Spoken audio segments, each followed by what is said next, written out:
Fast and Furious with Bob from BBD. And what do we have here as we celebrate the 100th century of Fast and Furious? Is what I have here, which I find extremely encouraging, is what Editorial in Indian Express, thank you, it says. Judge Dharmendra Rana's verdict granting bail to Disha Ravi underscores what judiciary can and should do today. Important. And similarly, Hindustan Times, it says, in defense of personal liberty. In the Disha Ravi case, the Delhi court did well in standing up for citizen rights. Now, what does he say here, which I find very encouraging? But beyond the particulars of this case, the Delhi Sessions Court judgment is welcome because it shows that India's judiciary can be trusted to stand up for constitutional values. At a time when there is the political dominance of a party with an outright majority, it is important for citizens to know that the system of checks and balances exists in a democracy and there are channels to express discontent, challenge laws and seek reprieve against executive excesses. Hoping that with this kind of change in approach by courts gets the Koregaon people still in jail, give them bail, and similarly and looks at what Muluk says also, who's been accused along with Disha Ravi. Globalizing a protest isn't a crime. Muluk in bail petition, absolutely right. It's absolutely not a crime. If the world needs to know about what's happening in India, well, they have absolutely the right. What I find extremely disconcerting though is, right, Justice Rana has clearly basically said while giving bail to Disha Ravi that there really wasn't an international conspiracy. What worries me is, if there was an international conspiracy, why didn't the Delhi police give it a closed document envelope to the court? Which is what the process and procedures is if they don't want the rest of the world, the details to come out. They didn't do that.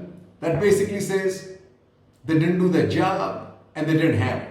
But more importantly is, why was a few days before that before that, the PM in his rally in West Bengal or Assam, whatever it was going hammer and tong on this international conspiracy when there really was no ground? What kind of face does, what answers does he have? I don't know. I hope we all learn where that and what that international conspiracy he's talking about, right? Important. What do we have here? Food grain output likely to hit all-time high this year, government. What a tragic time to be at war with the farmers, folks. But let me just tell you, food grain output likely to hit all-time high this year does glorious things for our GDP figures. But like I had told you earlier, does nothing for the farmer. Yet, unfortunately, this probably still leaves the farmer. The idea is that what this output does for the farmer, and let me tell you, the reality is absolutely does not translate. The higher food crop does not translate to a higher income for the farmer. What do we have here? Committed to doubling farmers' income, says Modi. Well, this is something like the 15 lakh that was coming into our account. Yeah, you're committed to doubling income of the farmer. But now it was supposed to happen till 2024. I don't see it with the arithmetic that is in play. The GDP growth or agricultural growth rate, unless it picks up to some dream figures of 25% a year, I don't see this doubling in anybody's lifetime, not mine, not his, anyway, right? What do we have here? Modi government has no business to be in business. I absolutely agree.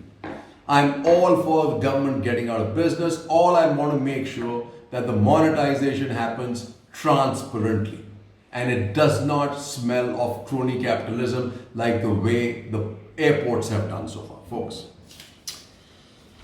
This is another important point for people to note who exult in top line figures. An asymmetrical recovery.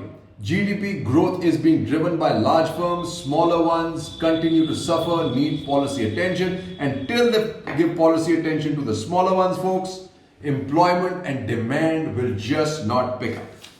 This is another important thing that they've done. 7,325 crore PLI scheme to cover laptops, PCs and servers. This is important because this is going to help make India at least a more competitive location for relocating industry from China. But more important than this, the environment has to be conducive in order to make what is a trickle into a flood. I find this really, I'm not sure why this happened. Largest cricket stadium named after Narendra Modi. Kovind Lords, Gujarat. I thought that the position of the president now is the same as Gyani Zail Singh stature under Indira Gandhi. This kind of totally degrades his position to going to, and you can see through it, going to Gujarat to open a stadium which is named after Narendra Modi. And look at what the Congress has now got beating them up with. Renaming stadium insult to Patel, says Congress. BJP asks what about Indira Raji? Well, that's not the right argument, folks.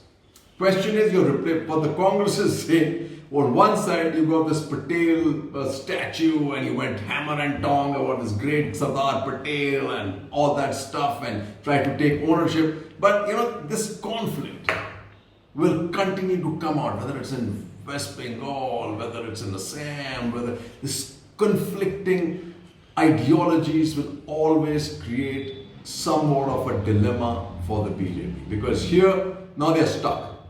Obviously, they're talking about, this is the whole complex, this is Sardar Patel, and and this is just a stadium. But even then, the message is clear as far as I can see, that as far as the BJP is concerned, Modi, the Prime Minister, has a higher stature than Sardar Patel. And let's face it, that's what they think in reality. Even like conversations with them, folks, they really don't think much about Sardar Patel. And here a small article: follow Australia and get tough on Facebook. Well, it's not only Australia. Australia is working with Canada and the United Kingdom and parts of Europe. India, rather than stand alone, should actually take pointers to bring the similar kinds of regulations in India too, folks. Cheers! And this is 100th episode, and इस 100वें episode में मैं आपसे इजाजत लेता हूं. जय हिंद.